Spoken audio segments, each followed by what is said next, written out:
Fala pessoal, beleza? Tudo bem com vocês? Gente, estou voltando aqui hoje para mais uma aula de física.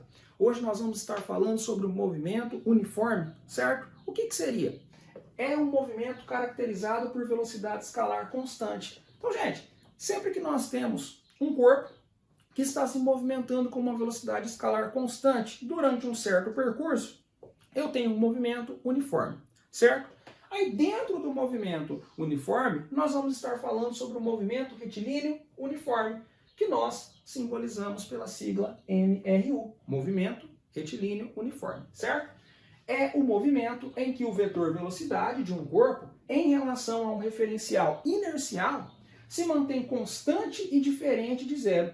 Características. Gente, ó, algumas características que o movimento retilíneo uniforme tem. A velocidade escalar tem que ser igual à velocidade média, certo? Então, olha, se a gente pensar aqui, como que eu sei, como que eu posso pensar uma situação que a velocidade escalar seja igual à velocidade média? Gente, pensa em uma situação assim, ó, nós temos um veículo, esse veículo ele está em uma rodovia, e aí, durante um certo trecho ali, não tem carros à frente dele, não tem curva, então ele consegue manter uma velocidade de 100 km por hora durante um tempo, um período, digamos assim, de 1 minuto e meio, certo?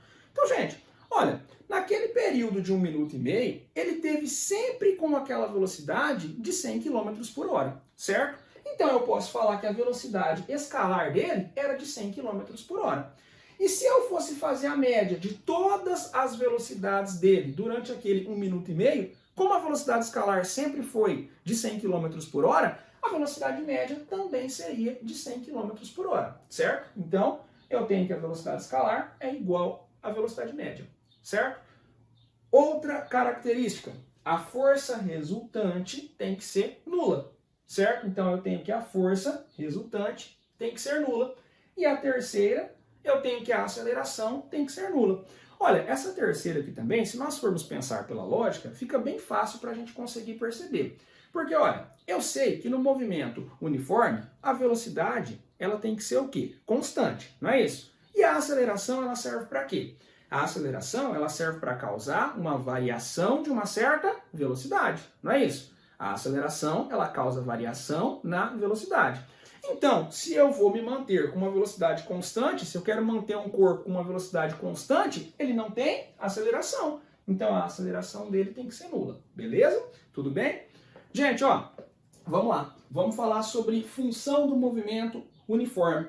Gente, ó, essa aqui é a chamada equação do sorvete, tá? Ou fórmula do sorvete. Ela é bastante conhecida, é bastante famosa.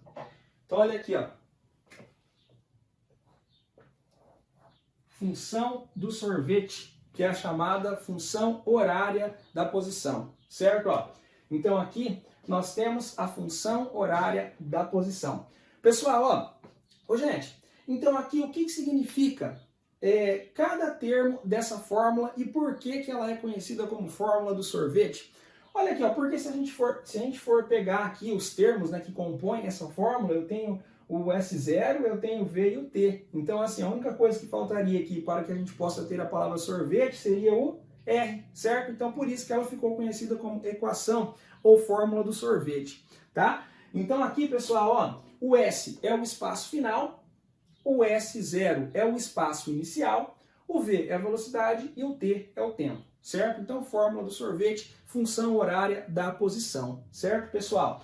Ô, gente, eu vou estar demonstrando essa fórmula aqui, por quê? Porque muitas vezes a gente apenas decora a fórmula, né, mas sem saber de onde saiu, às vezes a gente não consegue lembrar por muito tempo. Agora, se a gente compreende quais são os conceitos que estão ali por trás dessa fórmula, a gente consegue gravar ela por muito tempo, tá?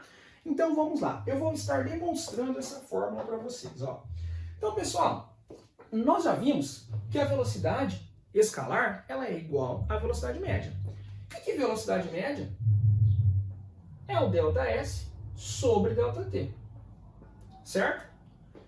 Então aqui, o que nós temos? Quem que é o meu ΔS? ΔS é o meu espaço final menos o meu espaço inicial, certo? É uma variação, ó. Então aqui eu tenho, ó, espaço final menos espaço inicial.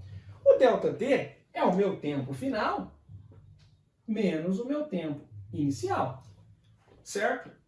Gente, ó, geralmente, o meu tempo inicial nós podemos considerar como sendo zero, tá? Então, assim, ó, o tempo inicial em relação a um certo movimento, eu posso considerar ele sendo zero, sendo nulo. Então, se é zero, eu posso fazer o quê? Eu posso estar cortando ele, certo? Como que eu poderia prosseguir aqui, ó? Eu tenho que S menos S0 está sendo dividido por T. O T que está dividindo pode passar para esse lado multiplicando. Então aqui eu vou fazer uma setinha e vou puxar para cá. Eu tenho V vezes T, ó. Esse T que estava dividindo passou para lá multiplicando.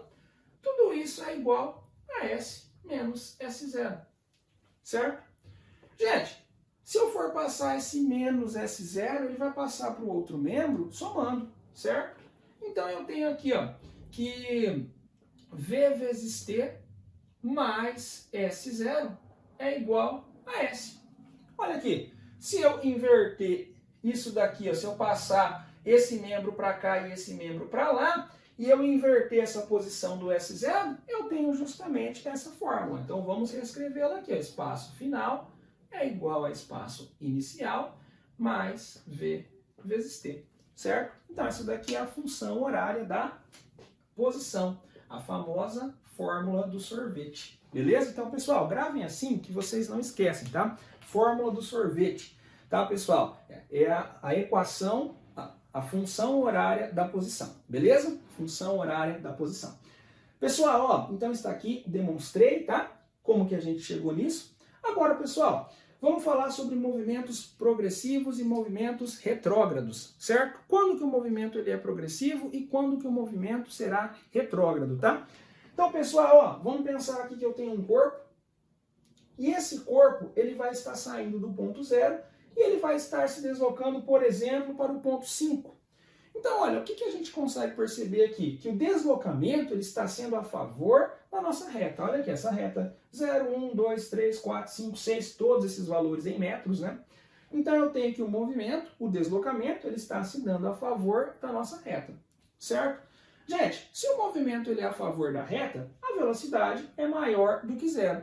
E se eu tenho uma velocidade maior que zero e um movimento a favor da nossa reta, eu tenho um movimento progressivo, certo? Então, ó, sempre que a velocidade for maior que zero, eu vou ter um movimento progressivo. Agora, nesse segundo caso, eu tenho um corpo que está posicionado na posição 5 metros e vamos supor que ele queira voltar para a posição 1 metro, certo? Ó, percebam que o deslocamento dele vai estar com sentido contrário da nossa reta. Nesse caso, pessoal, eu tenho um movimento retrógrado, certo? Ó, e eu posso considerar que se o deslocamento ele é contrário ao sentido da reta, a velocidade ela tem que ser menor do que zero, certo? Então, ó, pessoal, deslocamento com sentido contrário à reta e velocidade menor que zero, eu tenho um movimento retrógrado, certo? Gente, ó, então aqui, se a minha velocidade é um valor menor do que zero, algumas vezes eu vou poder reescrever essa fórmula assim, ó. S é igual a S0 menos V vezes T, certo? Por quê? Porque se eu tenho um movimento retrógrado, a minha velocidade ela vai ser negativa. Então eu vou poder estar reescrevendo essa fórmula assim. Beleza? Então, olha, nós temos as duas formas para reescrever essa fórmula, tá? Ó, se o movimento for progressivo, esse sinal aqui ele tem que ser de mais. Se o movimento for retrógrado, esse sinal aqui ele deverá ser de menos. Beleza? Pessoal, então é um conteúdo tranquilo, tá? Nas próximas aulas aí nós vamos continuando, nós vamos dando sequência. Nessa aula era isso. Até a próxima e tchau, pessoal!